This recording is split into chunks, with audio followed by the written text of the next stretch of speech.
La tradición cabalística donde realmente arranca es en el siglo XII y no muy lejos de aquí.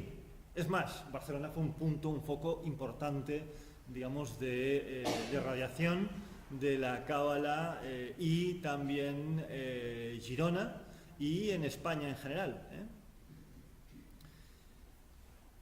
Hay que pensar en que la primera cábala y la cábala más antigua es una cábala tremendamente teosófica, filosófica, ¿no? Es decir, es una cábala en la que básicamente el interés es por desvelar el sentido oculto de la escritura, ¿no? Del texto antiguo, ¿no?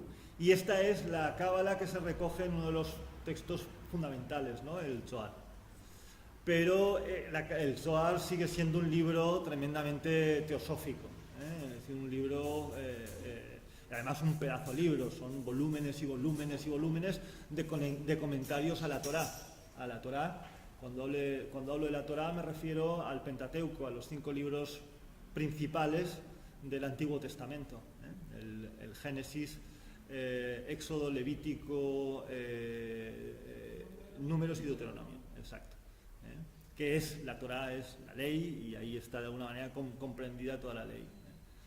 Bien, de esta tradición tan puramente, por otra parte, tan puramente judía, además en una época, es decir, después de muchos avatares de expulsión de los judíos de todas partes y demás, ¿no? Es decir, cómo es posible, de alguna manera, o cómo fue que la tradición mística occidental se abriera a un fenómeno que le era bastante extraño en el fondo, ¿no? Y se construyeran algunas cosas, ¿no? Es decir, porque ya lo veremos, de hecho, en la masonería ya hemos estado viendo un poco, la hemos estado viendo desde muchos lados, desde muchos puntos de vista, ¿no? Es decir, es tremendamente cristiana. Quien niegue esta realidad, el origen, yo entiendo, tolero y comprendo perfectamente el movimiento moderno que pretenda emancipar a la masonería de sus raíces. Me parece completamente legítimo, pero si uno va a los orígenes de la masonería, obviamente se va a encontrar con tradición cristiana de peso, ¿no? Es decir, y una tradición cristiana que se desarrolla fundamentalmente en el marco del protestantismo, en Inglaterra, Escocia, donde donde predominaba el anglicanismo episcopalista y el calvinismo presbiteriano, ¿no? Y entonces, calvinistas y anglicanos le dieron este sesgo, digamos, cristiano, es decir, a pesar de que, y esto ya hablamos de ello, ¿no? Los gremios en realidad nacieron en la Edad Media y en un contexto católico, ¿no? Es decir, ¿podéis cerrarla alguien?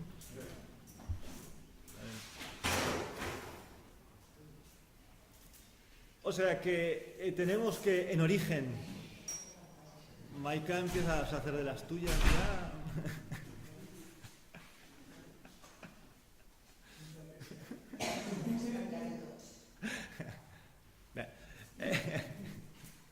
No pasa res.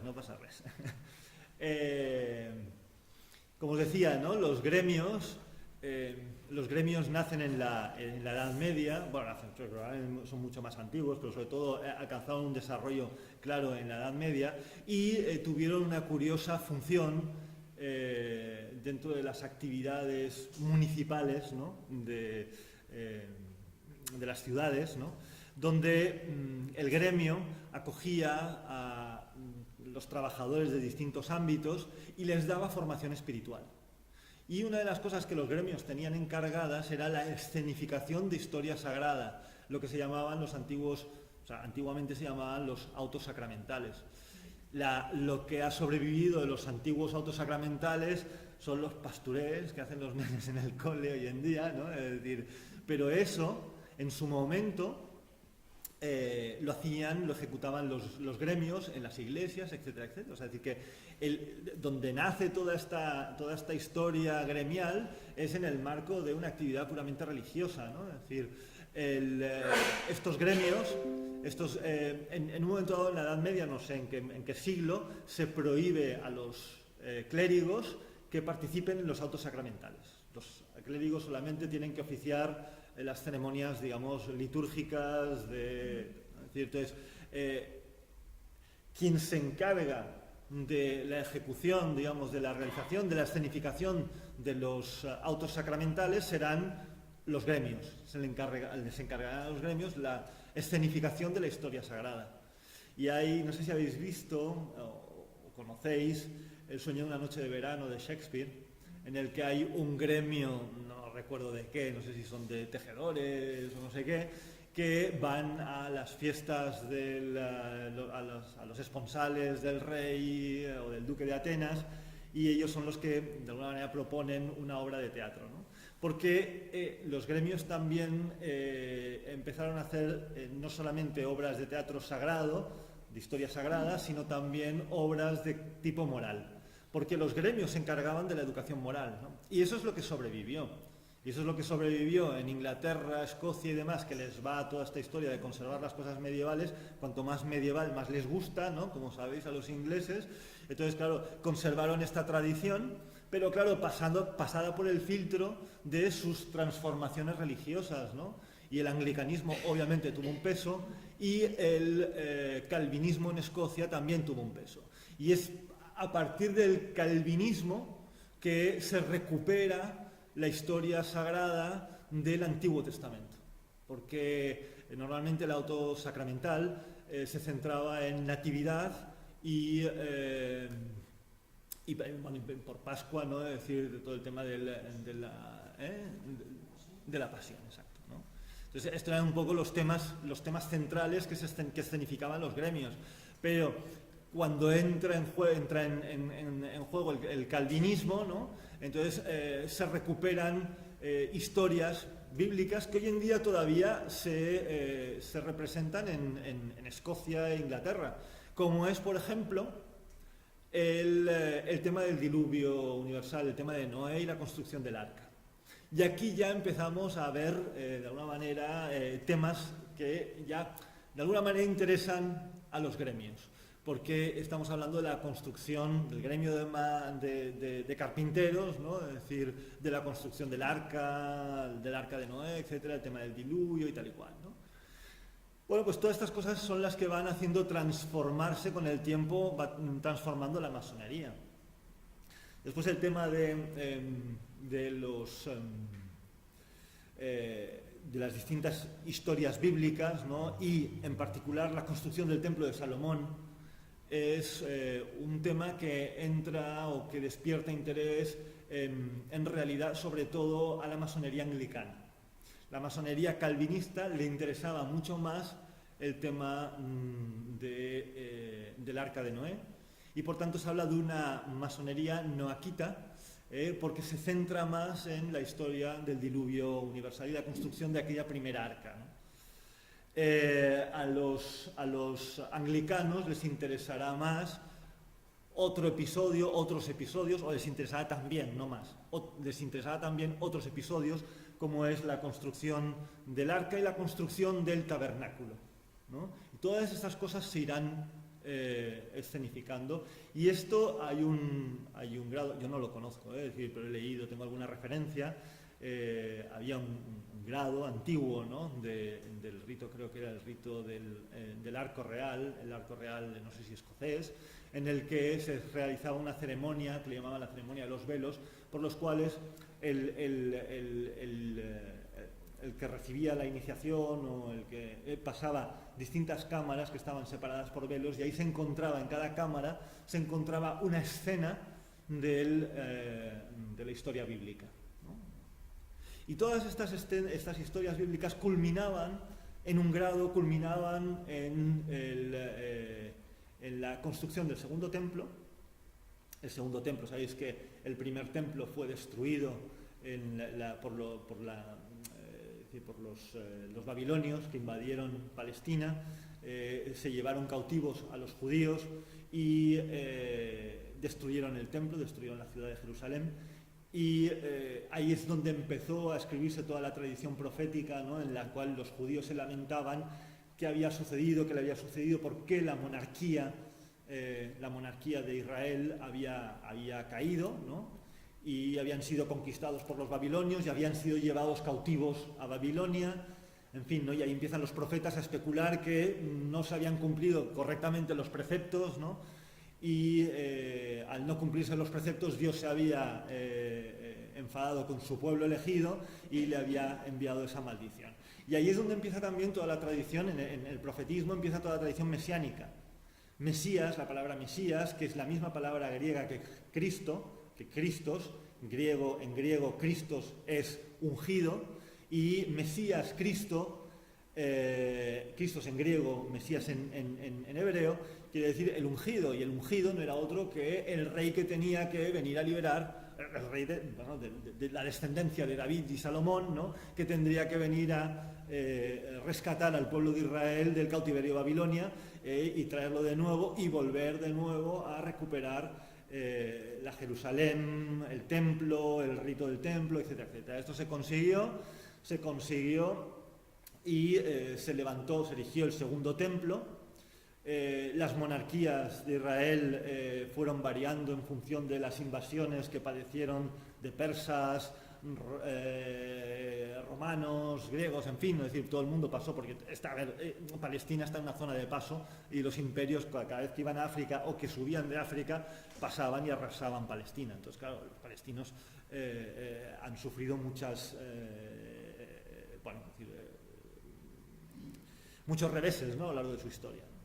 Y de hecho en las profecías se habla de los imperios, de la caída de los imperios, etcétera, etcétera, porque en el fondo estaban hartos de que los imperios pasaran por Palestina y se los llevaran por delante, ¿no? En el fondo es un poco esta la historia, ¿no?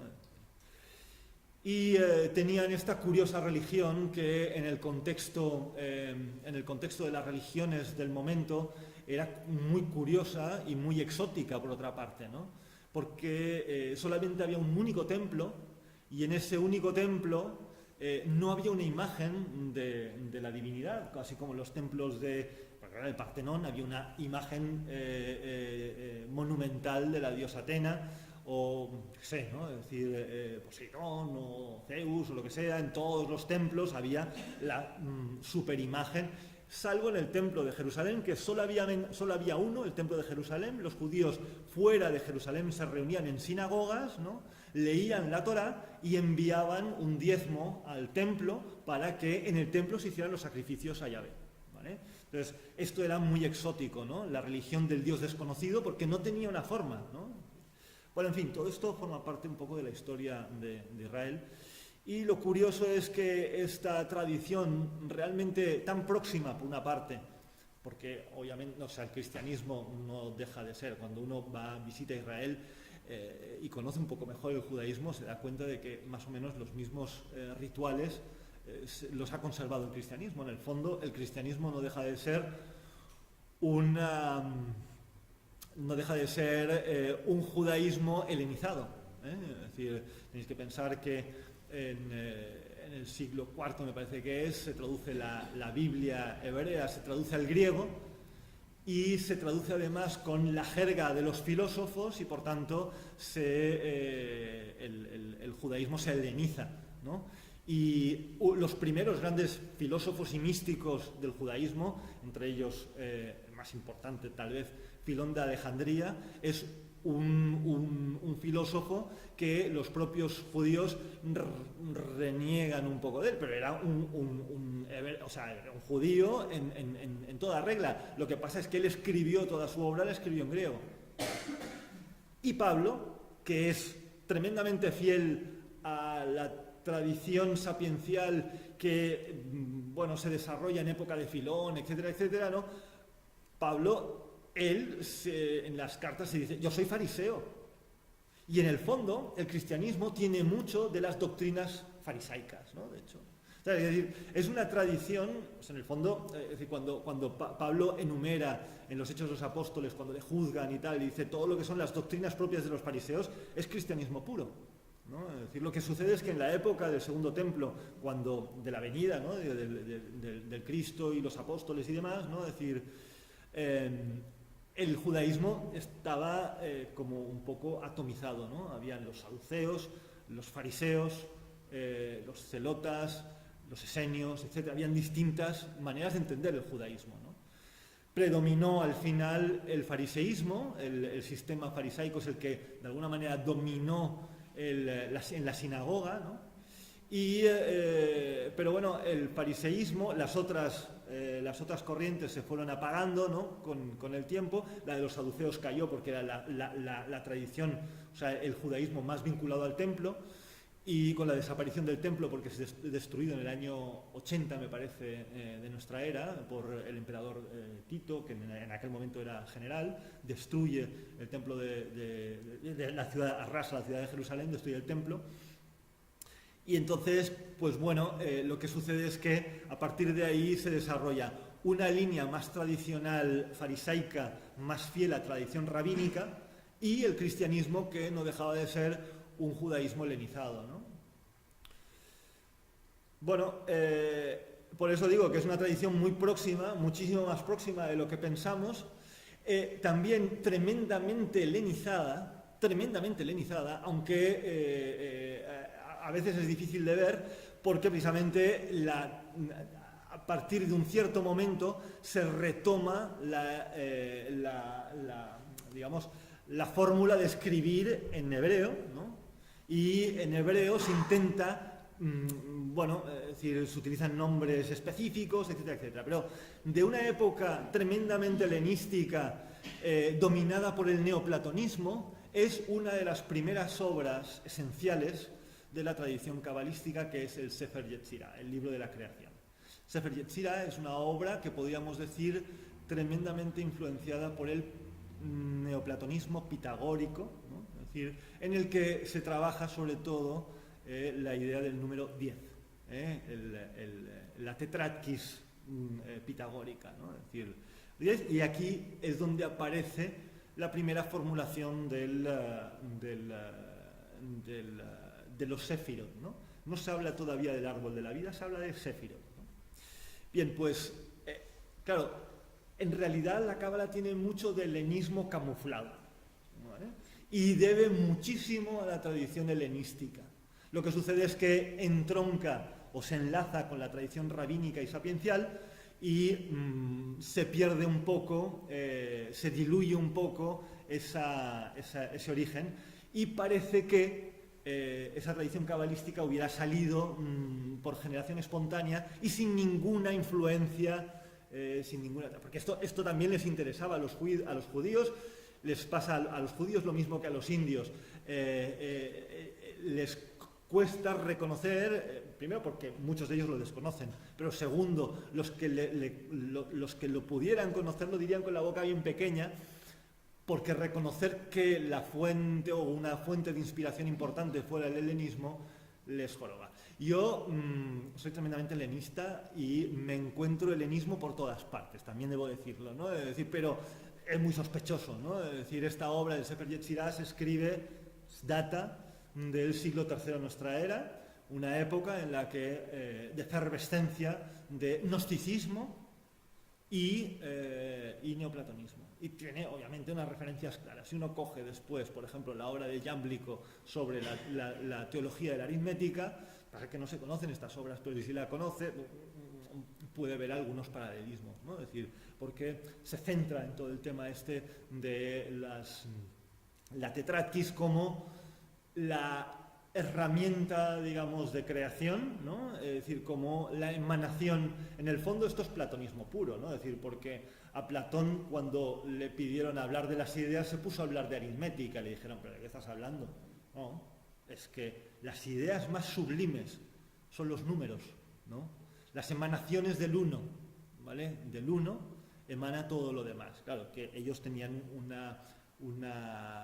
digamos, una influencia mucho más claramente pitagórica, ¿no? Es decir, pero toda esa teología matemática la construyen los griegos, no es... Bueno, por lo que digo, ¿no? Es decir, es una tradición que se acerca y se aleja, ¿no? Es decir, y a veces cuando se aleja nos llama la atención por lo exótico, ¿no? Y la traemos de nuevo como si fuera una cosa muy exótica, muy nueva, muy misteriosa, ¿no? Es decir, y realmente el misterio, cuando se coge, cuando se pone uno la lupa de aumento, que digo yo, ¿no? Es decir, se desvanece, ¿no? Y el misterio no está tan alejado, digamos, de nuestra propia tradición. Bien, también debo apuntar, digamos, como introducción que, porque todo esto es la introducción, no empezamos. Debo apuntar para terminar esta breve introducción que la masonería, lo que coge de la cábala inicialmente es muy básico. Luego los ritos se han ido complicando con el tiempo, sobre todo en el siglo XIX y a principios del siglo XX, se han ido haciendo cosas mucho más sofisticadas a partir de los rituales que en la antigüedad, o sea, bueno, en la antigüedad, que en el origen, digamos, eran muy sencillos, ¿no? Se han ido complicando, elaborando mucho, y ahí se han ido metiendo muchos más elementos descaradamente cabalísticos, ¿no? Con un guiño claro a lo que podía ser una tradición esotérica, muy esotérica. Por eso he titulado la conferencia de hoy El árbol cabalístico de la vida, la cúspide de los misterios, porque el árbol cabalístico es tan tremendamente exótico y misterioso, ¿no? Y que por otra parte encierra una teología mística tan profunda, ¿no? Que rápidamente la trajeron hacia sí, ¿no? Es decir, y que rápidamente, sobre todo en líneas más esotéricas de la masonería, se trabajó mucho más, ¿no? Y se potenció mucho más. Bien, veamos un poco qué es esta historia, ¿no?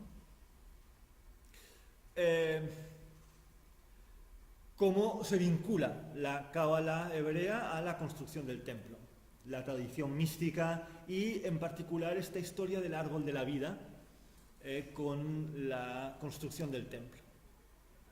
El templo, sabéis que el arquitecto, el verdadero arquitecto del templo, no fue persona humana, sino que fue el propio Dios quien revela y da las instrucciones precisas de cómo debe estar construido, qué partes debe tener, qué materiales, en fin, da los planos. Entonces, la construcción del templo viene directamente por revelación, y viene por revelación a los grandes reyes David y Salomón, ¿vale? Que son los que reciben o sea que de alguna manera podríamos decir que el arquitecto del templo es el propio Dios, la divinidad, ¿no?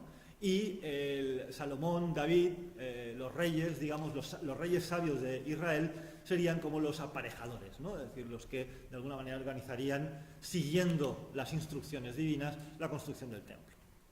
Y claro, si estamos pensando en la construcción del templo, digamos que la construcción del templo tiene un origen divino, el origen de alguna manera, es decir, el sentido, digamos, de la creación del templo no se debería alejar demasiado de la construcción de otra obra mucho más grandiosa, que es la creación misma.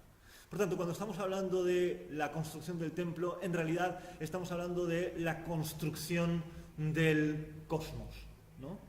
Y siguiendo el mismo patrón, Dios quiso que su templo fuera un modelo, o en el templo estuviera la pista o estuvieran las claves de la creación entera, ¿vale? Lo que pasa es que hay que pensar en que la creación, tal como se entiende en la escritura y tal como se entiende aquí, y como la entendieron también los francmasones, está muy relacionado con una manera de pensar que hoy en día ya hemos abandonado. Está relacionado con la visión, digamos, geocéntrica, ¿vale? Vimos el hermetismo, vimos toda la tradición mística que está basada en la idea del geocentrismo, de que la Tierra está en el centro del universo y está, de alguna manera, rodeada por distintas esferas, ¿no? Y por tanto, bueno, como sabéis, ¿no? Tenemos la esfera terrestre, la Tierra, el globo terrestre, rodeada de 7 esferas planetarias y la ogdóada que llamaban los herméticos, los filósofos herméticos, la ogdóada, la octava esfera, y más allá nos dirán los cristianos y los judíos que existe el universo divino, ¿no? Y en la Tierra es el mundo elemental marcado, que normalmente en astrología todavía hoy se utiliza, ¿no? Un círculo con una cruz inscrito en su interior, marcando las 4 direcciones, ¿no? 4 direcciones que también son 4 elementos, etcétera, etcétera. Es decir, lo que es aquí abajo está determinado, marcado por el 4, ¿no? El 4, la cruz, de alguna manera, ¿no? El mundo elemental, ¿vale? Es el mundo de la tierra y el agua, rodeada por una esfera de aire y envuelta en una esfera de fuego. Cuando, ¿os acordáis de esto? Estoy haciendo memoria un poco de cuando hablamos del hermetismo, ¿no? Cuando el alma atravesaba esa región de fuego que envolvía la tierra, entraba en las 7 esferas planetarias, y en esas esferas planetarias lo que iba era experimentando un proceso de purificación. Habrá una literatura mística hebrea, la de los palacios, de la Merkaba y los Jajalot, ¿no? Los palacios, que que tiene una relación tremendamente estrecha con esta cosmovisión helenística del geocentrismo y las envolturas, digamos, de las esferas planetarias, y la octava esfera es la de las estrellas fijas, ¿no? Claro, esto es una visión bueno, muy clásica, ¿no? Es decir, que los primeros que la desarrollaron fueron los filósofos griegos, ¿eh? Y recordad que estas 10 esferas, podríamos decir, contando la esfera de la Tierra, nos encontraríamos la esfera del reino, el mundo elemental, ¿no? Después tendríamos la esfera de la Luna, la esfera de Mercurio, la de Venus, la del Sol, de Marte y Júpiter, Saturno, las estrellas fijas y el Empirio o la obra celeste donde habitan serafines, querubines, el trono de Dios, etc. Porque, claro, es decir, cuando hablamos de tronos y no de trono, estamos, digamos, escorándonos hacia el lenguaje pauliano, ¿no? El lenguaje cristiano de la... para los hebreos está el trono y están los serafines, los querubines, arcángeles y ángeles, es decir, todo el complejo entramado de jerarquía celeste que, cuidado, tuvo una influencia, o sea, el neoplatonismo cristiano también influyó, es decir, Dionisio Areopagita y todos sus intérpretes, ¿no? Como Escotoriúgena, etcétera, etcétera, influyó tremendamente en la cábala del siglo XII, ¿eh? El neoplatonismo cristiano influyó en los filósofos, en los rabinos cabalistas del siglo XII, de la Edad Media, ¿eh? En ese momento se está de alguna manera tratando por parte de los teólogos cristianos toda una teología cosmológica que es la que perdurará hasta, no hasta Copérnico, hasta bien avanzado el siglo XVII y XVIII, obviamente, ¿no? Es decir, que ahí realmente es cuando se produce el verdadero cambio de paradigma y el desarrollo de las ciencias modernas, ¿no? Bien, este será un poco la obra divina plasmada en el cosmos, las 10 esferas celestes, ¿no? Es decir, y cómo llegamos a esta construcción, ¿no? A esta construcción llegamos a partir se empieza de alguna manera, el texto más primitivo que trata de este tema es como os decía, el Sefer Yetzirah. Sefer Yetzirah es en hebreo, quiere decir el libro de la creación, es uno de los libros, de los textos más antiguos de la tradición cabalística, se remonta, como os decía, aproximadamente al siglo III de nuestra era, y en él se nos describe cómo Dios creó el mundo a partir de los números, ¿vale? Nos dice, bueno, en realidad no habla de los números, habla de cifras, que se despliega en otros conceptos, pero en el fondo lo que nos está proponiendo es que Dios crea el mundo a partir de 10, digamos, como de 10 potencias que encarna esa tetraquis, ¿no? Utiliza la tetraquis más luego las 22 letras del alfabeto hebreo. ¿Vale? El alfabeto hebreo, sabéis que se divide, esas 22 letras están divididas además con números que tienen una cierta connotación mística, ¿no? Es decir, son 3 letras madres, 7 letras dobles y 12 letras simples. Tenemos también en las 12 letras simples tenemos la equivalencia con los signos del zodíaco, ¿no? Es decir, con la esfera que envuelve, la octava esfera que envuelve el cielo, ¿no? Que encierra el cielo, ¿no? Y luego las 7 esferas planetarias, ¿no? Es decir, que hay una cierta analogía, ¿no? Sabéis que el hebreo, como el griego también, tenía una particularidad, y es que las cifras, los números, se escribían utilizando las mismas palabras, las mismas letras del alfabeto. Que esto no sucede, pues, por ejemplo, en el sánscrito, por ejemplo, que tiene el sánscrito tiene sus propios caracteres para identificar los números, ¿no? Pero los griegos, cuando querían poner una cifra, pues utilizaban letras, y esas letras, al final, pues, de ahí salía una palabra, ¿no? Es decir, y por ende también las palabras, como las podíamos traducir en cifras, nos permitía jugar con un sentido, digamos, oculto de las palabras, yéndonos a la teoría del número, a la idea del número, a la mística del número, ¿no? Uno de los diccionarios, vuelvo a decir, ¿no? Es decir, claves para entender la mística del número es el libro de Jámblico, atribuido a Jámblico, que se llama La teología de la aritmética, ¿no? Es decir, que no está traducido al castellano. Bien, estos 32 senderos están formados por, como os decía, las 22 letras del alfabeto hebreo, que cada sonido es vibración y es número, ¿no?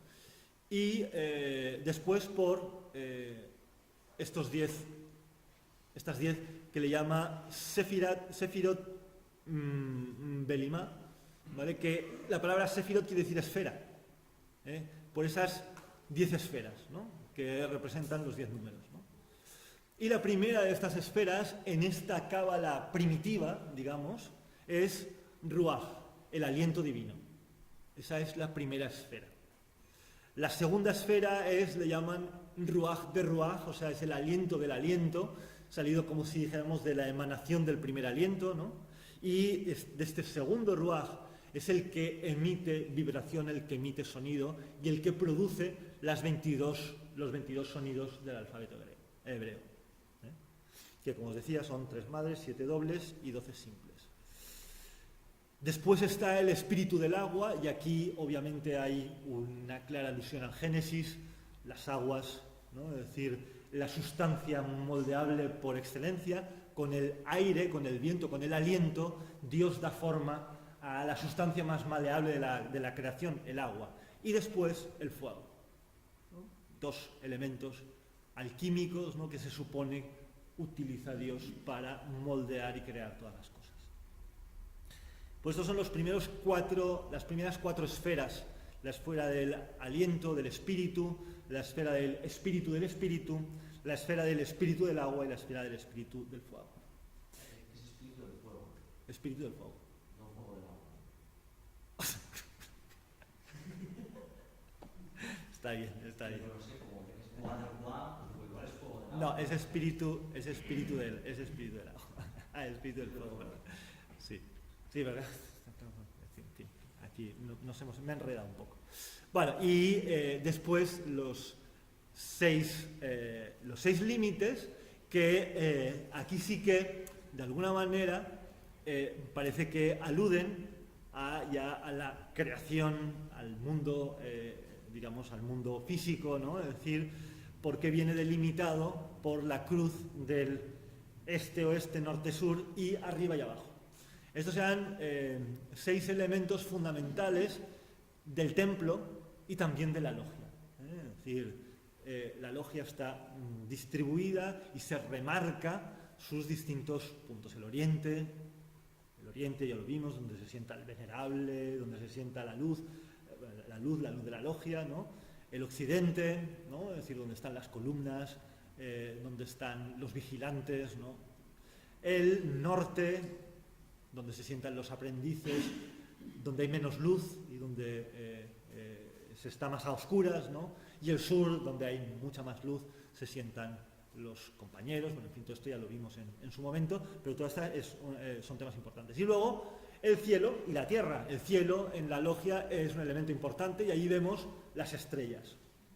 Vemos la octava esfera, ¿no? Es decir, vemos reflejada y cómo la esfera, o sea, es decir, el cielo se refleja en el mundo, en el suelo, en ese pavimento de cuadros blancos y negros, ¿no? Es decir, todo ese elemento simbólico se trabajará mucho en la logia, pero podemos ver un correlato, digamos, o una referencia a esto en el libro de la creación, en el Yetzirah.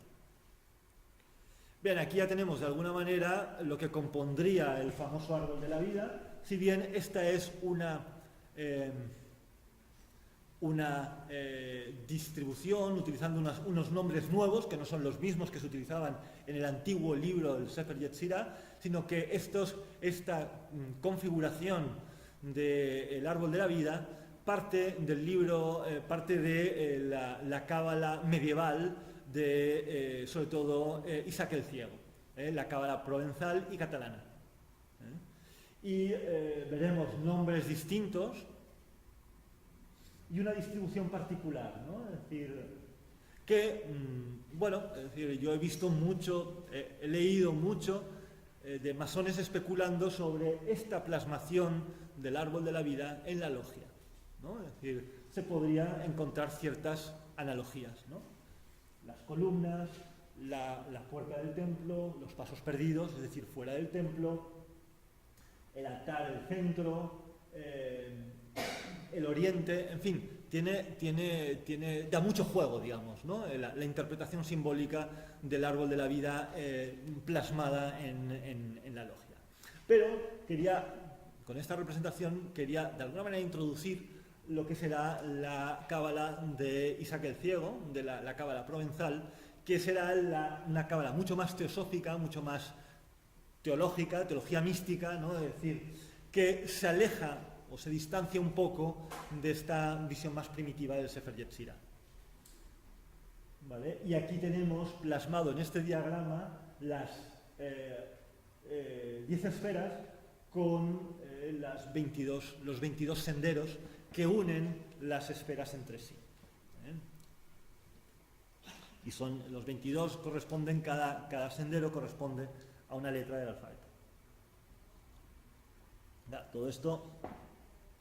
Todo esto se le saca mucha punta, se le ha sacado mucha punta en el tarot. La interpretación del tarot a partir del árbol de la vida es muy interesante. 22 son los arcanos mayores, ¿no? Que hay una equivalencia, y bueno, 10 son las cartas, digamos, número, las cartas numeradas, ¿no? Es decir, más luego las 4 figuras, ¿no? Y las 4 figuras pueden perfectamente interpretarse en clave de elementos, etcétera, ¿no? Es decir, como además también son 4 palos, en fin, todas estas historias que el árbol de la vida, que ha dado de sí el árbol de la vida, digamos, trasladado a aspectos más prácticos de la mística o de la tradición esotérica, ¿no? Bien, el padre de la criatura es Isaac el Ciego y sus discípulos. Isaac el Ciego vive en el siglo XII y XIII, 1160-1235, tildado de el príncipe de los rabinos, y curiosamente este dato lo puse porque, a pesar de que es conocido padre de la cábala provenzal, porque vivió prácticamente toda su vida en Provenza, en la Provenza francesa, si bien nació en Girona, ¿vale? Y dejó, y había una escuela en Girona de cábala, de la que todavía hoy se habla, ¿no? Y es un señuelo importante, digamos, ¿no? Del atractivo turístico de la ciudad de Girona, ¿no? Enseñó los misterios divinos encerrados en la tradición o la cábala teosófica y teúrgica, se cuidó mucho de no desvelar sus enseñanzas más que a un grupo de personas probadas y discípulos que recibían el mandato de enseñarlas discretamente. Es decir, la tradición cabalística en su origen nace en un contexto muy exclusivo de, los místicos que estudiaban en las sinagogas. Estamos en una época en la que empezarán a haber problemas entre cristianos y judíos. Es decir, en Barcelona hubo la famosa disputatio en Barcelona en la que enfrentó al rabí Nachman con clérigos católicos, ¿no? En las que disputaban. Ahí empezaba a haber problemas de... Bien, el Círculo de Girona, que tal vez es un poco el núcleo de transmisión importante y sobre todo de divulgación de la Cábala,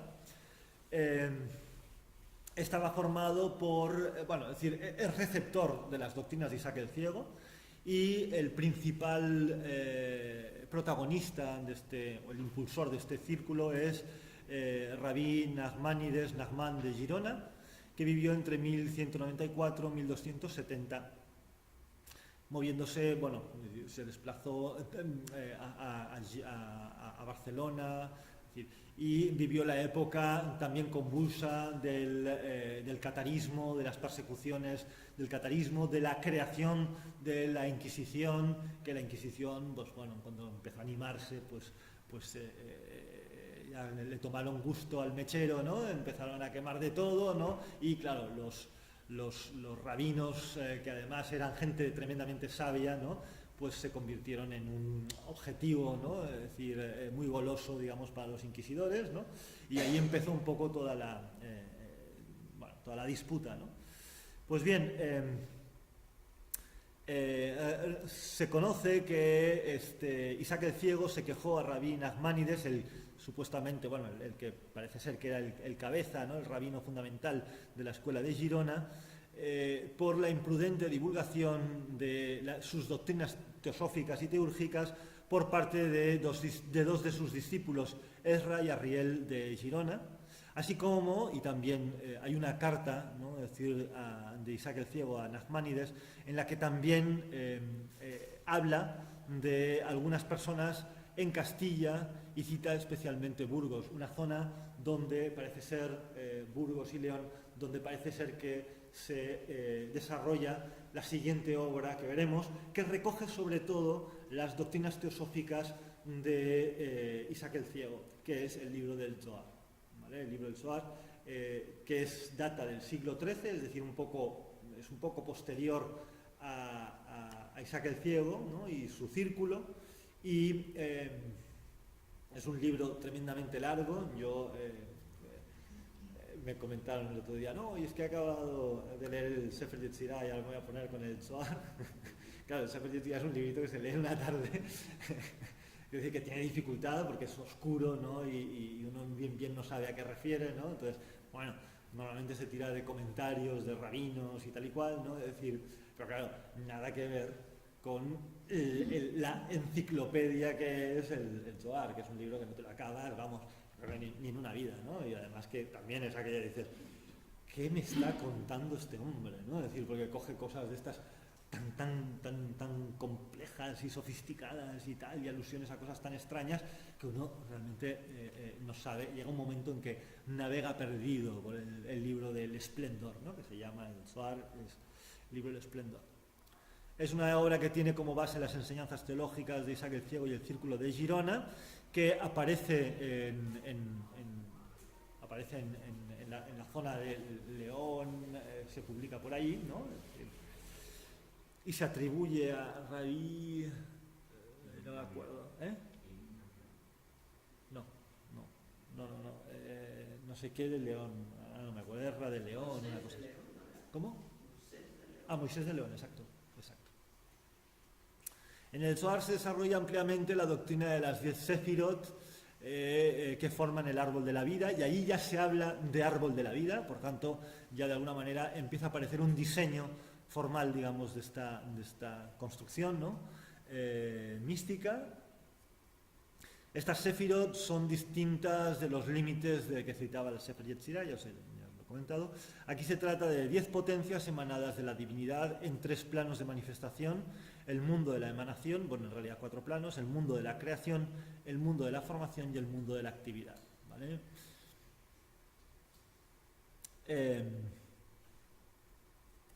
Esto lo veremos un poco más de detalle.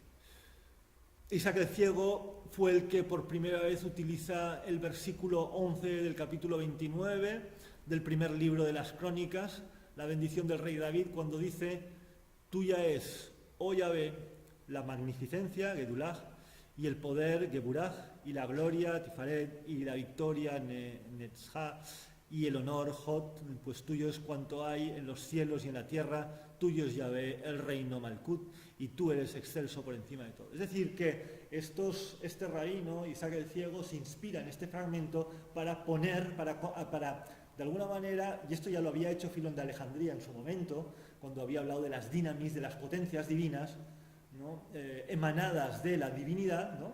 Utiliza la frase esta de Crónicas 29, versículo 11, que es, como digo, la bendición de David, ¿no? Y él se inspira ahí, en parte, para poner nombre a esas emanaciones de la divinidad, ¿no? Las 3 primeras Sefirot, Keter, Jochman, la sabiduría, Binah, la inteligencia, Keter es la corona, la sabiduría y el intelecto, el nous de los griegos, ¿no?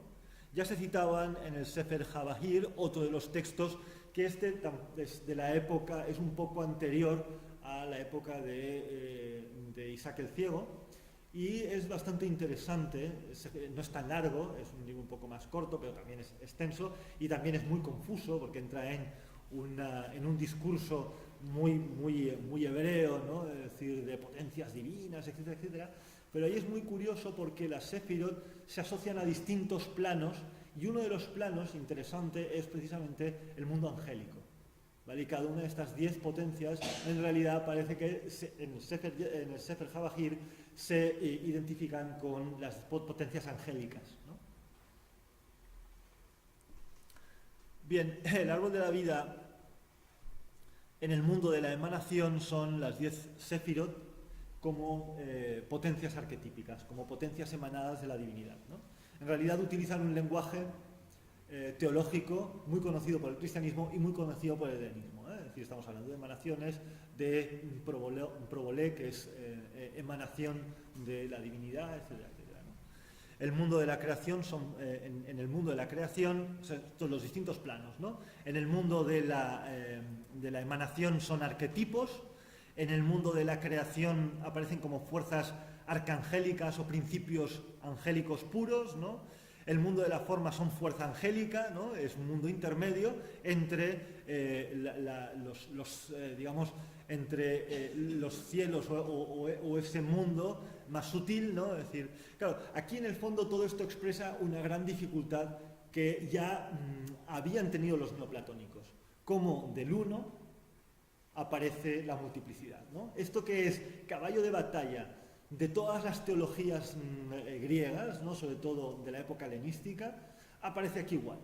Y aquí lo resuelven con los distintos mundos, ¿no? Es decir, en el primer mundo, el mundo más sutil, ahí aparece en forma de emanaciones de la divinidad. Pero en los distintos mundos, es decir, hay como una gradación de mundos, ¿no? Pero esto no es muy desconocido, ¿eh? Esto no es muy nuevo, digamos, porque los griegos también lo resolvían así. Los neoplatónicos también lo resuelven así, ¿eh? Y también hablan en realidad, los griegos hablaron también de 9 tipos de intelecto, ¿vale? Entre el uno y el mundo, el anima mundi, existía una tercera o una segunda hipóstasis, una segunda sustancia usía, ¿no? Es decir, una segunda sustancia que era la del intelecto, y esa sustancia, el intelecto, estaba dividido en 9 niveles, ¿no? En 9 manifestaciones, ¿no? Que además unas procedían de las otras, donde las más puras eran números. Pues bien, esta estructura de 9 será la que, tal cual, utilice Dionisio Areopagita para transformarlo en las 9 jerarquías angélicas que ya vimos en otro momento, ¿no? Es decir, y que aquí la cábala provenzal, probablemente inspirada en Dionisio Areopagita, en el neoplatonismo cristiano, y sobre todo en Escotoriúgena, ¿no? Es decir, transformará, utilizando la jerga, utilizando el lenguaje bíblico, en los 4 mundos, 4 niveles de manifestación de lo divino o de degradación de lo divino, ¿no? Hasta el mundo elemental, el mundo de los elementos, el mundo en el que vivimos, donde estos arquetipos están, como si dijéramos, camuflados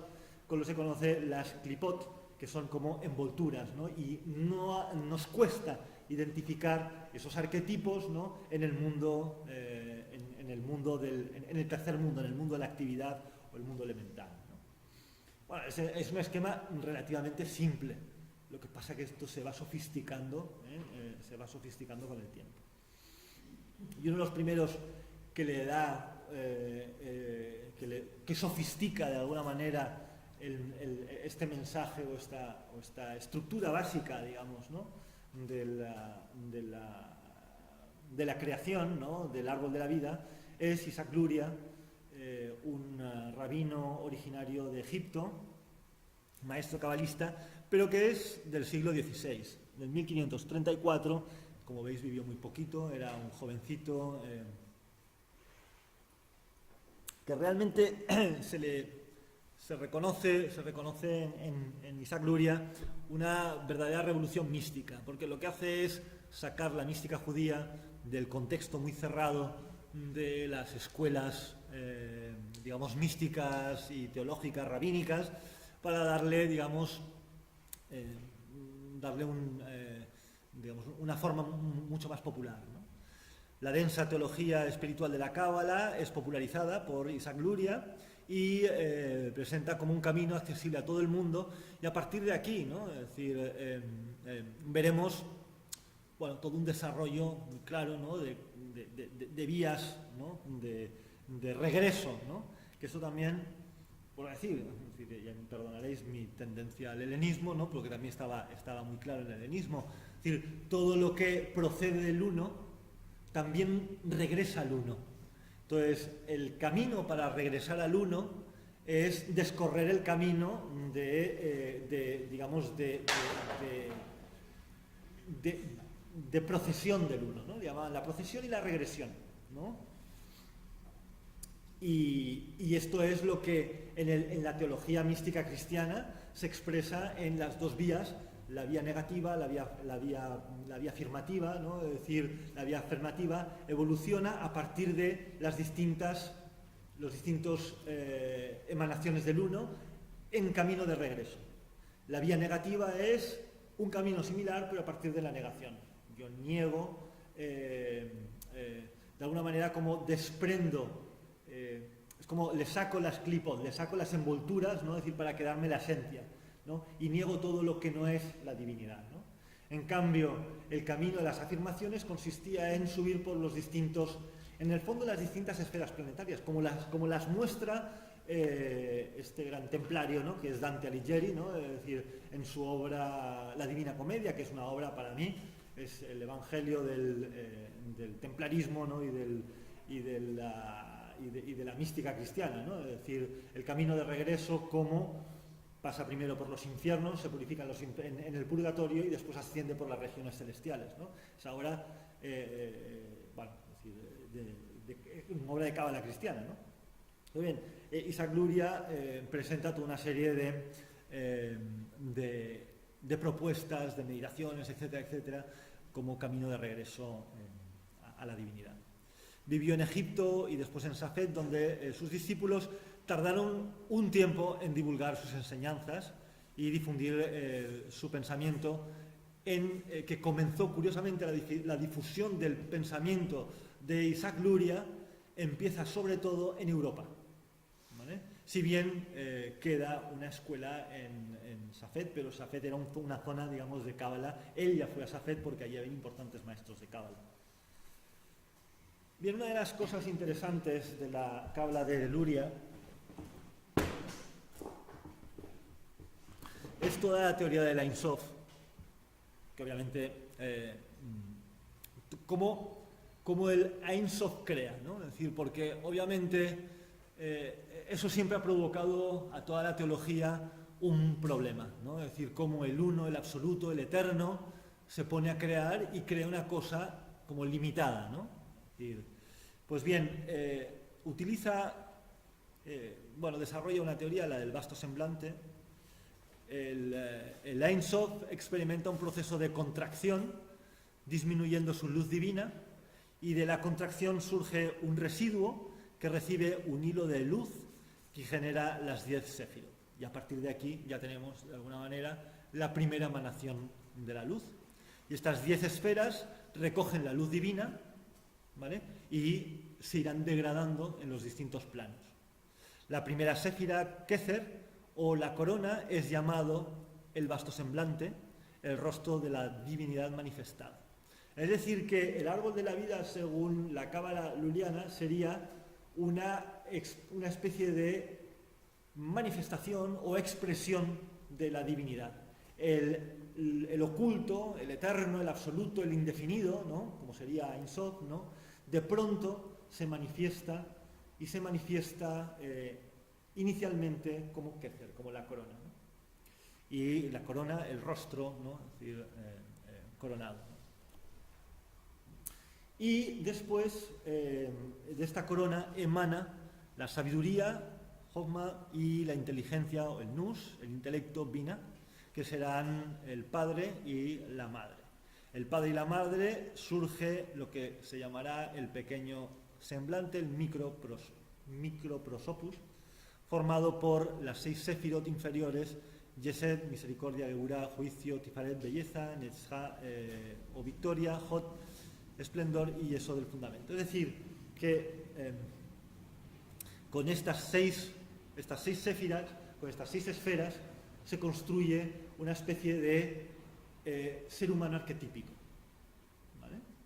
Que de alguna manera emana de la corona, que se proyecta en la sabiduría y la inteligencia, ¿vale? Y estas 6 séfiras, como vemos, ¿no? Serán la cabeza, las piernas, los brazos, etcétera, del microprosopus, de este ser arquetípico, ¿no? Esto constituye respectivamente los brazos, ¿no? El pecho, las piernas y el órgano sexual del hombre arquetípico, que será el universo.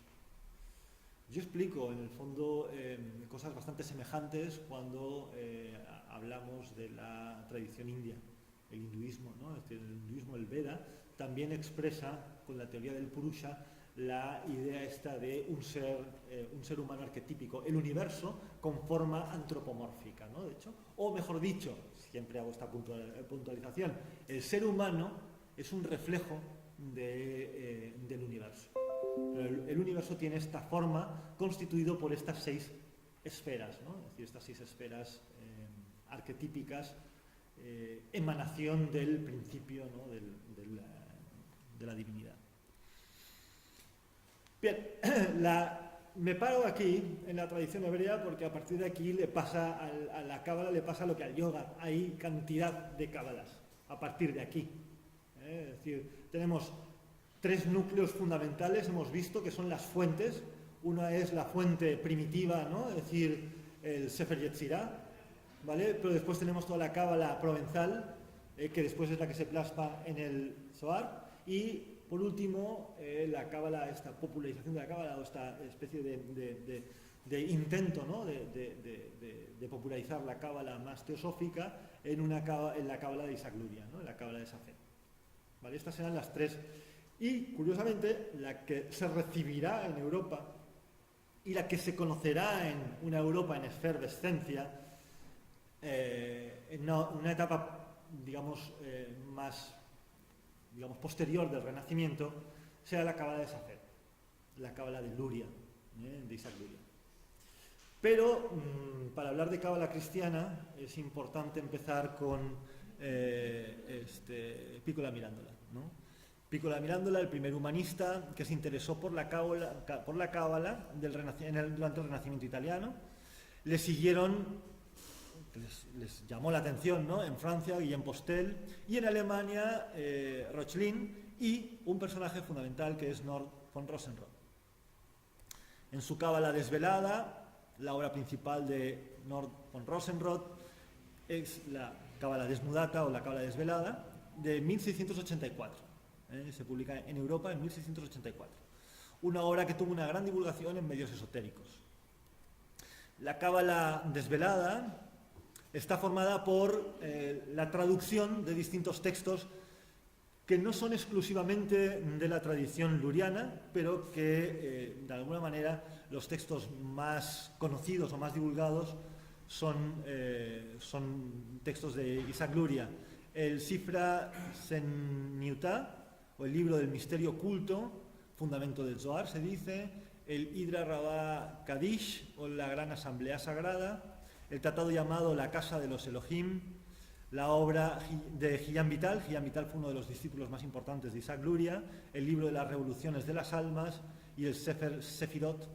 Y la última obra que aparece en esta especie de compendio, de colección de obras cabalísticas de Rosenroth, es una obra de cábala alquímica muy interesante, el Ash Metzarep, el fuego purificador. Pero tal vez una de las obras más importantes, y sobre todo por la divulgación que tuvo, fue el Sifra Seniutá. En esta obra se nos describe cómo el universo surge del tetragramatón, ¿vale? El tetragramatón, Yod, He, Bau, He, ¿vale? Yod, He, Bau, He, es de donde surgen todas las Sefirot. El vasto semblante, Keter, surge del vasto semblante, Keter, surgen, como ya he dicho, Jochma, la sabiduría, y Bina. Pues bien, según esta tradición, el vasto semblante, Keter, no está más allá del tetragramatón, y la primera letra del tetragramatón es la sabiduría, y el intelecto sería la primera G. Después, el pequeño semblante, el microprosopus, ¿no?, este hombre arquetípico, que está representado por la letra Bau, está formado por las 6 Sefirot restantes, Yesod, Geburah, Tifaret, Netzach, Hod y Yesod. Y por último, la última G sería Malkut, el reino. De hecho, la idea que queda de esta doctrina es que en este nombre está impreso el misterio de la creación, ¿vale? Y esta es una idea que es lo que se retomará en la cábala masónica. De esta manera, en el tetragramatón Yod He Bau He se esconde el secreto de la creación, desvelado el misterio de la palabra innombrable. Encontramos a decir, sí, claro, porque esta palabra, como sabéis, es el tetragramatón, no se podía pronunciar, y por tanto, claro, decir, por lo que implicaba, ¿no? Es decir, no solamente es el nombre de la divinidad, sino que es pura fuerza creativa, ¿no? Es como una bomba, ¿no? Es decir, a partir de la cual se crea todo el universo. Esta es la palabra innombrable. ¿Os acordáis que siempre pusimos a la masonería como los buscadores de la palabra perdida? Bien, en esta palabra está contenida el misterio de la creación. La clave de la obra divina está en la palabra innombrable. En el Nuevo Testamento cabe destacar que Jesucristo, el Hijo, fue crucificado en el Gólgota, el cráneo, ¿vale? Mientras que la cábala, el microprosopus o pequeño semblante, es hijo igual del tetragramatón, y que el tetragramatón también se representa con una cruz, ¿no? Yod arriba, las dos Gs a los lados y Bau en el pie, ¿no? Esto le permite a la cábala, digamos, a la cábala masónica especular con el sentido oculto de esta palabra sagrada, ¿no? Es decir, y encontrar ciertas analogías con la palabra que, por otra parte, a los presbiterianos y episcopalistas masones no les interesaba, ¿no? Que era la palabra, el tetragramatón cristiano, ¿vale? Mientras que el tetragramatón antiguo de la creación es Yod He Vav He, ¿no? El tetragrámaton parece que se puede establecer un paralelismo, ¿no? Es decir, simbólico entre las tres cifras INRI que tienen, ya vimos, ¿no? O sea, podían interpretarse en un sentido alquímico también, ¿no? Esa es la palabra sagrada que contiene el misterio de la creación, y la segunda palabra, la palabra sagrada que contiene el misterio de la reintegración. Por tanto, habrán dos grados esenciales o dos momentos esenciales en la iniciación masónica: la revelación de la primera palabra, la palabra de la creación, ¿no? Y el segundo momento, la transmisión de la palabra de la reintegración.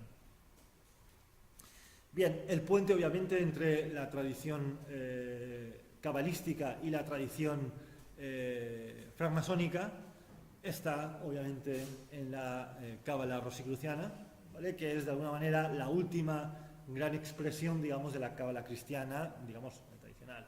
Y uno de los grabados donde todo esto se reflejaba, no me voy a detener aquí para irme porque estamos, bueno, ya casi, son casi las 9, es esta obra, que es muy curiosa, es un retablo, el retablo cabalístico de la princesa Antonia de Württemberg, en un pueblo, si visitáis la Selva Negra, en el centro de la Selva Negra, en un pueblo que se llama Bad Tainach, en una iglesia, la iglesia de la Santísima Trinidad, bueno, Santísima no, la iglesia de la Trinidad, bueno, no ponen tanta, de Johannes Friedrich Gruber, de 1650, en plena guerra de los 30 años, la corte de Württemberg se refugia en esta localidad de Bad Tainach, ¿no? Curiosamente se ve en el retablo muchas mujeres, ¿no? El retablo está encerrado, está tapado por un cuadro que representa a todas las mujeres bíblicas, ¿no? De las escrituras, ¿no? Y la primera de todas es la princesa Antonia de Württemberg siendo coronada por el Cristo, ¿no? Es decir, bueno, se cuenta que durante la guerra de los 30 años Europa se llenó de mujeres, de féminas, no había hombres, se habían muerto todos, ¿no? Entonces, pues, es decir, un hombre era un bien muy, muy preciado por la escasez, digamos, ¿no? El retablo cabalístico es impresionante, sobre todo porque aquí aparece una representación del Templo de Salomón con todos sus elementos simbólicos, el tabernáculo en el fondo, con todos los elementos del tabernáculo, las columnas, y curiosamente en esta representación se puede ver bien el Cristo en el medio de las 12 tribus, que además tienen 12 árboles, 12 animales, etcétera, etcétera, ¿no? Es decir, representaría el reino, Malkut, ¿vale? Yesod, en fin, y aquí podríais ir estableciendo la relación con todas las Sefirot. O sea, de hecho, esto demuestra que en 1650, cuando se pinta esto, que hay que decir que el preceptor de la corte, preceptor espiritual de la corte de Württemberg en esa época, escondidos en Bad Tainach, en Württemberg, no era otro que Johannes Valentin Andrea, el padre del movimiento Rosacruz, el autor de los manifiestos Rosacruces, etcétera, etcétera, que era un gran conocedor de, bueno, al menos de todo lo que se había escrito sobre cábala cristiana, sobre cábala, todo lo que pudo. Y hablamos es un personaje que ha salido a menudo, ¿no? Es decir, pero completa de alguna manera este gran personaje ilustrado, ¿no? Del siglo XVII, este retablo cabalístico que de alguna manera culmina, ¿no? El misterio, aquí como está pintado, creo que es uno de estos dos personajes de aquí. Parece que está representado Valentín Andrea, porque la princesa Antonia de Württemberg, que es esta de aquí, que entra con su corazón en llamas, ¿no? En el jardín de las rosas también, ¿no? Es decir, entra con un ancla, alusión obviamente al arca de Noé, entra en el jardín, en este jardín maravilloso que es Malkut, el reino, en el que aparece Cristo como fuente de vida, ¿no? Que riega a las 12 tribus, ¿no? En fin, aquí nos podíamos detener horas y de hecho ya estaba previsto, pero vamos a pasar un poco rapidito todo esto, los detalles, y vámonos a la cábala masónica.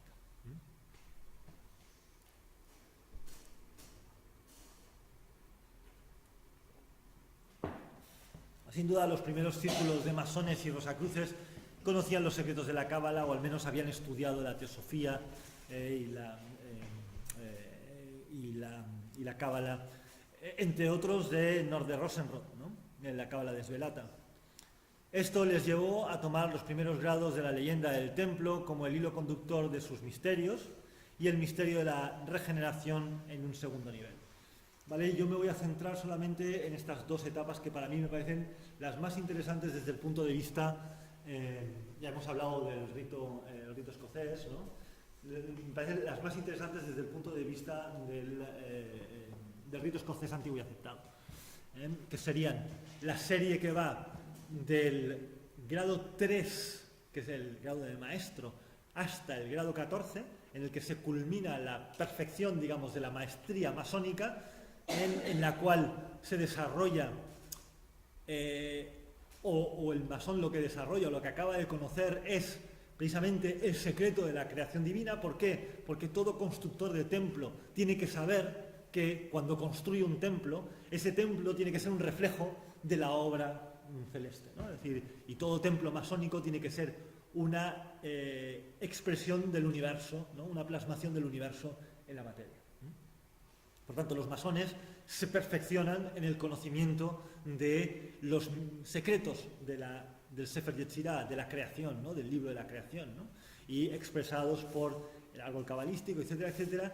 Y no es de extrañar que la palabra secreta, la palabra oculta por la cual que han ido buscando los masones a lo largo de todo este viaje, de toda esta obra misteriosa, ¿no?, es decir, sea precisamente el tetragramaton, la palabra impronunciable, ¿no? Pero después todavía encontraremos 3 grados más en los que culminan con el grado Rosacruz, en el cual se ha revelado el segundo tetragramaton, el tetragramaton cristiano, que sería el tetragramaton de la reintegración, de la regeneración, de la transfiguración, de la metamorfosis, ¿no?, es decir, que dirían los griegos.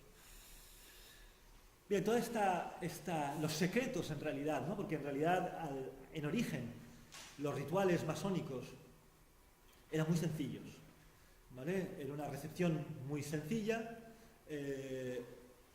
Rápidamente lo ponían allí a jurar fidelidad y les hacían unos juramentos muy tremendos de no revelar los secretos de los grados, ¿no? Y acto seguido se le revelaban los misterios de cada grado.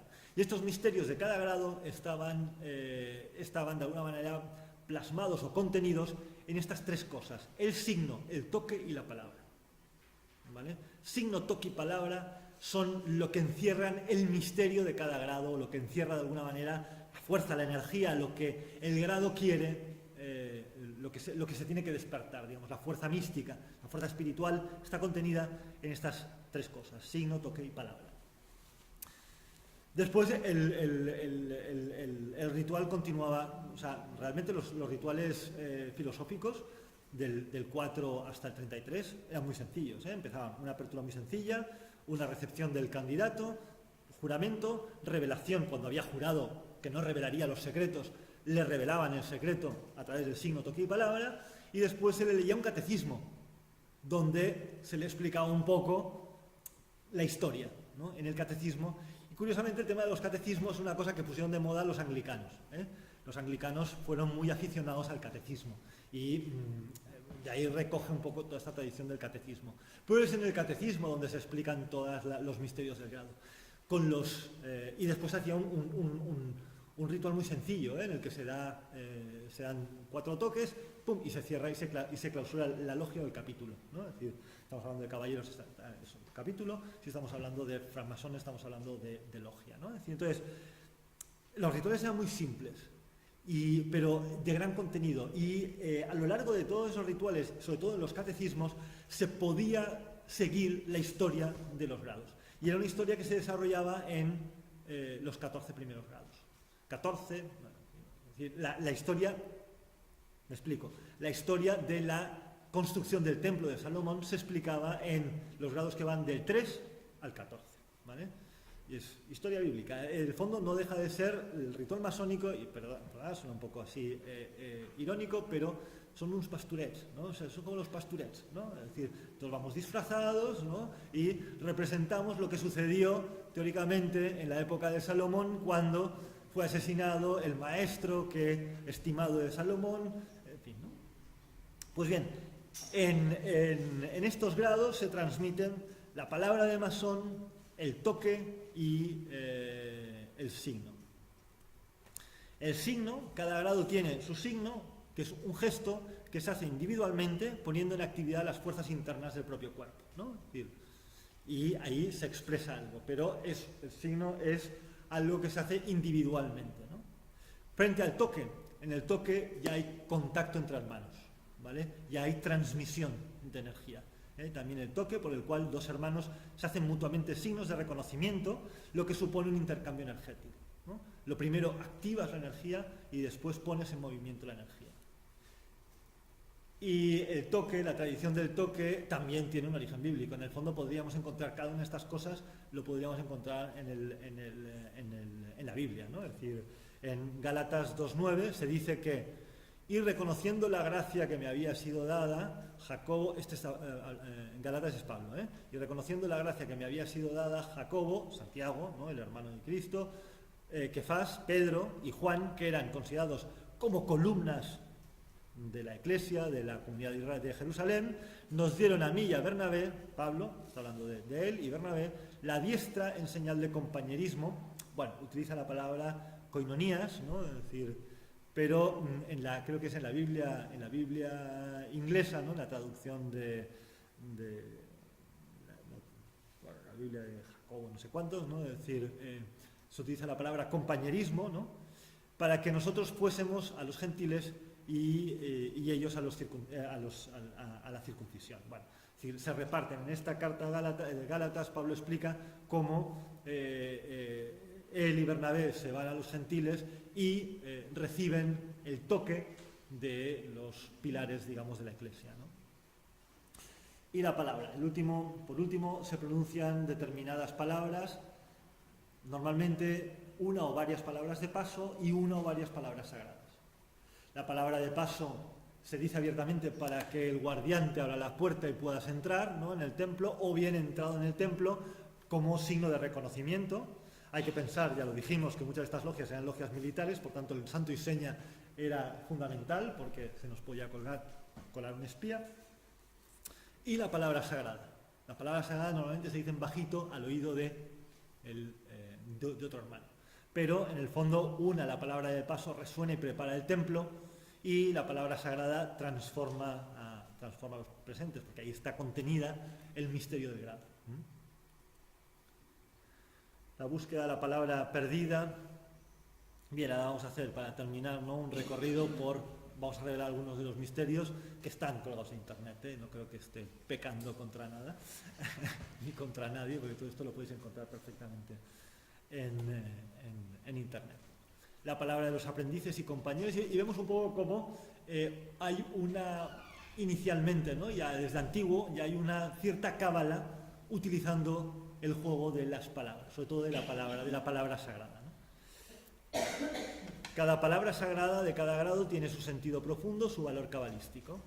La primera palabra sagrada son las de los nombres bíblicos de las 2 columnas del templo de Salomón, 2 columnas de bronce que están formadas por un tetragramaton, ikin o yakin, ¿no? En la pronunciación yakin, y voz, que se escriben en hebreo, se escribirían con estas 4 en el caso de un tetragramaton, y como un trigramaton en el caso de la segunda columna.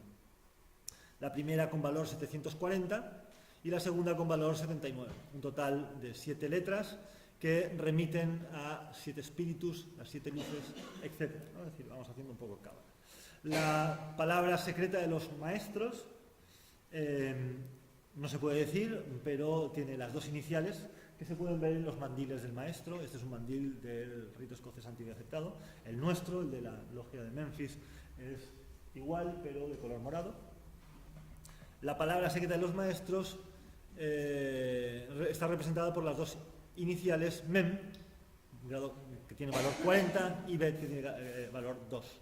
La letra M está asociada con el elemento agua y la B con la dualidad, el primer alejamiento del espíritu y su descenso a la materia, ¿no? Y esta sería una explicación, digamos,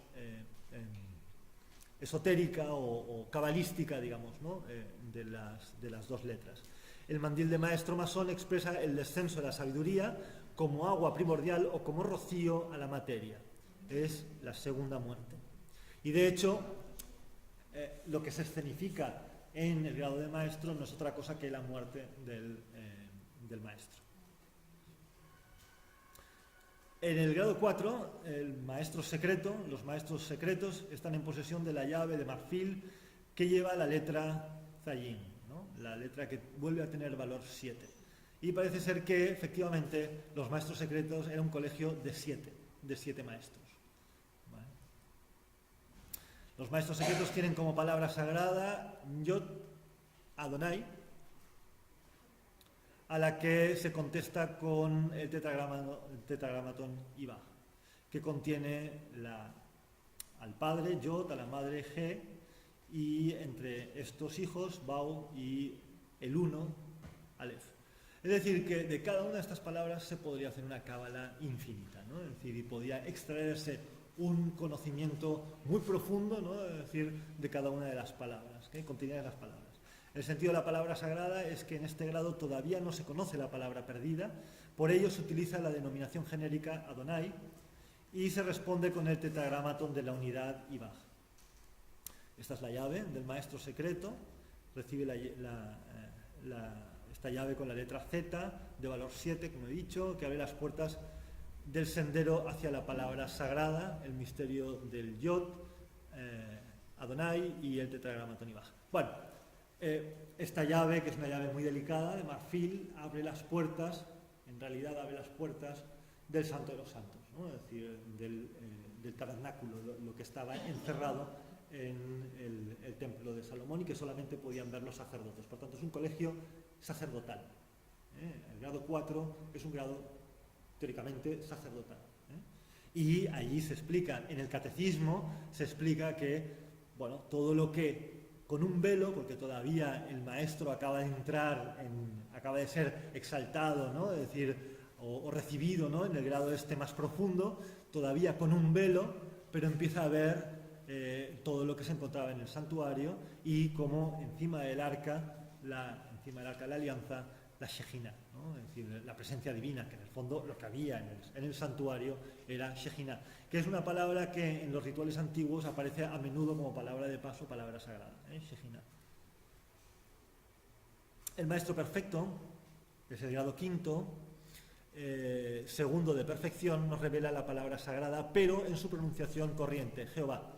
Es el nombre que es corriente, ¿no? El tetragramatón Yod He, ¿vale? La pronunciación, digamos, basta vulgar, ¿no? Es Jehová. Intuye el nombre, pero no lo puede pronunciar correctamente todavía, ¿no? Trabaja bajo el signo del macroprosopus, ¿no? Es decir,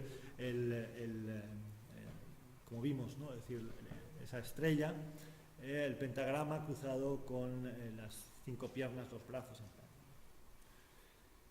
El maestro sublime o secretario íntimo del rey Salomón, abre en el templo con el nombre del hijo, Yohe Ben, y el hijo del tetragramatón,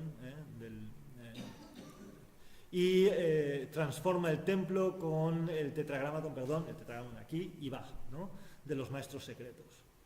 El valor de este tetragramatón es de 22, como las letras del alfabeto hebreo. Demuestra así que conoce todas las letras, es decir, que ya empieza a conocer los sonidos divinos. Es decir, que ya se prepara, el maestro sublime ya tiene de alguna manera cualificación para poder acercarse, poder llegar a pronunciar el verdadero nombre, la palabra perdida, ¿no? El siguiente grado es el séptimo, preboste, juez y el intendente de los edificios, el grado 7 y 8, trabajan sobre el heptagrama con los 7 planetas y el octógono, la esfera celeste. Utilizan palabras similares que remiten a la palabra de los aprendices, Ikin, y que significan estabilidad y solidez. La primera es Ikinal, la segunda Ikinai. Sin duda, es una clara alusión a la solidez del templo vivo, es decir, al universo. O sea, son 2 grados en los que se trabaja de alguna manera la creación, son grados cosmológicos, podríamos decir, ¿no? Después entramos en un pasadizo estrecho y oscuro, que es el de los maestros de la venganza, ¿no? El grado 9 y 10 son grados de venganza por el crimen que causó la muerte del arquitecto Hiram Aviv. Claro, los maestros que quieren alcanzar la perfección tienen que vengar la muerte del maestro, es decir, tienen que pasar por la muerte, tienen que pasar por la estrecha caverna, digamos, de la muerte. Son grados de probación y consumación de la venganza. Solo tras probar la fidelidad del maestro se podrá acceder a la revelación de la palabra sagrada. Son grados muy importantes porque ponen a prueba al candidato. Para poder acceder al misterio de la obra divina hay que trascender la vida y la muerte, ¿no? Entonces, aquí tienen el encargo de ejecutar a los asesinos. En estos grados se va explicando toda la leyenda del templo, que la apuntamos un poco cuando hablamos del rito escocés. En los 2 grados siguientes se utiliza la denominación corriente que se usa para evitar el nombre impronunciable, Adonai. Son el grado de sublime príncipe electo o principio sublime elegido. Sus símbolos son 3 corazones ardientes, los 3 cráneos cortados de la venganza, es decir, los caballeros de la venganza cortan los cráneos que se exponen en la ciudad de Jerusalén, en las 3 puertas, sobre las 3 puertas de la ciudad de Jerusalén se colocan las 3 cabezas que en estos grados se transforman en corazones ardientes, ¿no? Es decir, en el fondo son grados en los que la venganza se ha transformado en el deseo de conocimiento, ¿no? Es decir, en el corazón ardiente que aspira a la gnosis, ¿no? El gran maestro arquitecto se nos presenta ya como un experto en el arte de la construcción. Y la palabra nos es revelada, o le es revelada al masón en el grado 13, que es 13º, que es el arco real, o la sublime bóveda. Solo el príncipe sublime elegido, cuyo corazón ardiente le ha llevado a desentrañar los secretos de la construcción, puede conocer el misterio del nombre de la palabra perdida y que obviamente ha pasado por los grados de probación de la venganza, etcétera, etcétera, ¿no? Es decir, que ha hecho toda esa transformación a lo largo de todos esos grados, ¿no? Y que ha ido recibiendo de alguna manera palabras secretas, ¿no? Es decir, el sentido oculto, ¿no? de todos estos grados. Es preparado para entrar en la bóveda sagrada, donde encuentra la palabra perdida y el nombre verdadero, ¿no? La palabra perdida es encontrada en el templo subterráneo de Enoch. Es un templo que se encuentra justo debajo del templo que estaba en la colina Moría. Debajo, de esto ya hablé, es decir, se encontraba el templo, la ciudad, el templo de Enoch, donde se encuentra la bóveda sagrada de 9 vueltas, ¿no? De nuevo el 9, que es una representación del cosmos perfecta, ¿no? Es decir, 9 arcos. Es un templo construido por el patriarca Enoch, ¿no? Es decir, mucho más antiguo, y ahí, inscrito en un delta, ¿vale? Como piedra, digamos, que aguanta la bóveda, se encuentra la palabra sagrada. Es el nombre utilizado por el demiurgo. Esta es la palabra sagrada que contiene todo el misterio de la creación. Ya hemos visto Yod, He, Bau, He. Bajo el vasto semblante, Yod, la primera G, representa al Padre. Bueno, en fin, todo esto ya lo hemos visto. Las 6 Sefirot que representan al cosmos como ser arquetípico y Malkut, el reino. Y la palabra perdida, la cruz de los grandes electos sublimes masones, con la que termina la escuela de perfección masónica, el grado 14, ¿no? Contiene todo el misterio de la creación, Yod, He, Bau, He, y que después, el último de los grados, el grado de la Rosa Cruz, en esos 4 últimos grados, 2 de ellos, bueno, los últimos grados, es decir, del 15 al 18, el 15 y 16 son grados que están relacionados con la reconstrucción del segundo templo, el templo que conoció Jesucristo, ¿no? El grado 14 es un grado de preparación, perdón, el grado 17 es un grado de preparación, es un grado apocalíptico, y la cena de la regeneración la cena eucarística, digamos, ¿no? Está representada en el grado 18 y con todo el misterio cristiano que está comprendido en el tetragramaton cristiano mismo. ¿Vale? Y esto es un poco toda la historia de la cábala, los rudimentos, los aspectos cabalísticos que recogen los grados masónicos, sobre todo estos grados masónicos que para mí son los más interesantes, ¿no? Del 14, del grado 4, 14 y del 15 al 18. Esta es una cruz creo que es de Eliphas Levi, del tetragramaton cristiano, ya con la cruz, que tiene una serie de elementos cristianos. Bien, pues aquí acaba un poco esta historia del viaje que hemos hecho un poco por los misterios de la francmasonería. Queda un poco pues ver toda esta cábala francmasónica o qué es lo que los francmasones toman de esta tradición cabalística. Bueno, siento un poco como ha ido atropellada esta última conferencia. Yo no sé si hay alguien que todavía no ha dado su correo electrónico y que esté interesado en nuestro último encuentro con el que cerraremos el 29 de junio, efeméride muy importante, porque es mi cumpleaños. Lo celebraremos en la calle Vallés, en el templo. Hemos reservado el templo para esa fecha, hace una tenida blanca de la logia Portavendera, a la que estáis invitados todos, masones y no masones, para asistir un poco a un ritual en el que veremos un poco, pues eso, ¿no? Es decir, cada función, en fin, ¿no? Es decir, lo que representa un poco la logia y que representa cada personaje. Y en el que podemos abrir ya un debate, porque estas charlas mías con estas introducciones tan largas pues no dejan mucho pie al debate. Pero el próximo día, de forma masónica, eso sí, todos podéis hacer uso de la palabra y cagaros en mí o lo que haga falta.